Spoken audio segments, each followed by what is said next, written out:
বৃষ্টি মাথায় নিয়ে বসিরহাট লোকসভা সাংসদ হাজী শেখ নুরুল ইসলামের নামাজে জানাজা অনুষ্ঠিত হলো। বৃহস্পতিবার জোহরের নামাজ বাদ বয়রা গ্রামে হাজার হাজার মানুষ জানাজা নামাজে শামিল হন।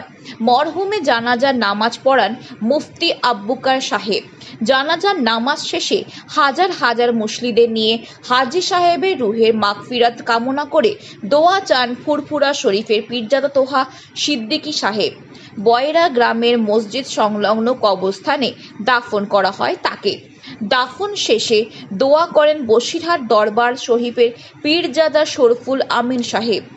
হাজী নুরুল ইসলামের নামাজে জানাজায় শামিল হন মন্ত্রী জাফেদ খান, বিধায়ক এটিএম আবদুল্লাহ রনি, বিধায়ক রফিকুল হাসান, বিধায়ক নওশাদ সিদ্দিকী, সংখ্যালঘু যুব ফেডারেশনের রাজ্য সম্পাদক মোহাম্মদ কামরুজ্জামান ওয়েজুল হক, রাজ্য হজ কমিটির আধিকারিকরা, মুফতি আব্দুল কাইম সাহেব, মুফতি আব্দুল মাতিন সাহেব, উত্তর 24 পরগনা জেলা হাড়োয়া বিধানসভা সমাজসেবী আব্দুল হাই, বঙ্গ কৃষি অ্যাসোসিয়েশনের সভাপতি কাসিম আলী সহ অন্যান্যরা।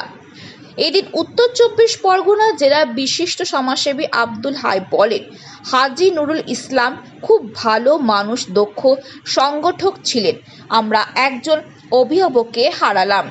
বঙ্গ কৃষি অ্যাসোসিয়েশনের সভাপতি কাসেম আলী বলেন, হাজী নুরুল ইসলামের প্রয়াণে আমরা গভীর শোকাহত। মানুষের সেবার জন্য হাজী সাহেব ভালো কাজ করেছেন। তো অনিবার্য আমাদের প্রত্যেককেই পৃথিবী থেকে বিদায় নিতে হবে। এবার কে কখন যাচ্ছে না যাচ্ছে, কিভাবে যাচ্ছে, সেটা হচ্ছে প্রসঙ্গ। সেই বিতর্কে আমি বা সেই বিষয়ে আমি এখন আসছি না। আমি শুধু এতটুকুই বলতে চাই যে তিনি দুবারের এমপি, একবারের এমএলএ, হজ কমিটির প্রাক্তন চেয়ারম্যান।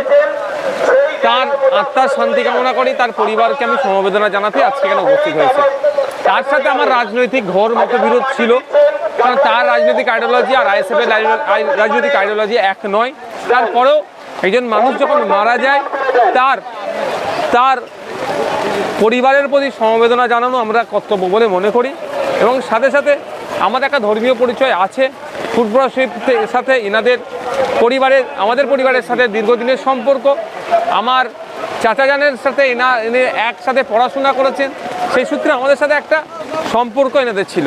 হ্যাঁ, রাজনৈতিক মতপার্থক্য আমাদের ছিল, কিন্তু একটা রাজনৈতিকভাবে কতটা ক্ষতি হলো ওনার এই অকাল প্রয়াণে?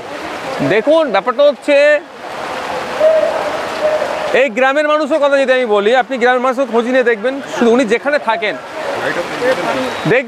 খোঁজ নিয়ে দেখবেন যে কীভাবে মানুষের পাশে দাঁড়াতেন, বিপদে আপদে মানুষের পাশে দাঁড়াতেন।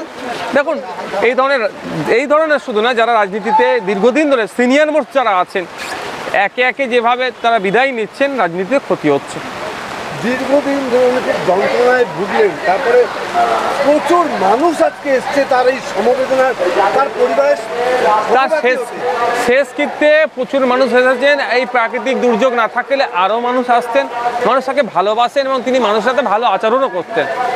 তার পরিবারের সদস্যদের কি বলবেন? এবং তার পরিবারের সদস্যদের আমার দীর্ঘদিনের পরিচিত, আমাদের পারিবারিক একটা সম্পর্ক তাদের সাথে আছে। এই দেখুন, এটা সৃষ্টির এতে আমাদেরকে বিশ্বাস, আমাদেরকে মেনে নিতেই হবে যে আমাদের মৃত্যু অনিবার্য। আগে পরে সেটা আমাদেরকে সেটা সহ্য এবং সেটাকে আমাদের ধৈর্য ধরতে হবে। ধন্যবাদ।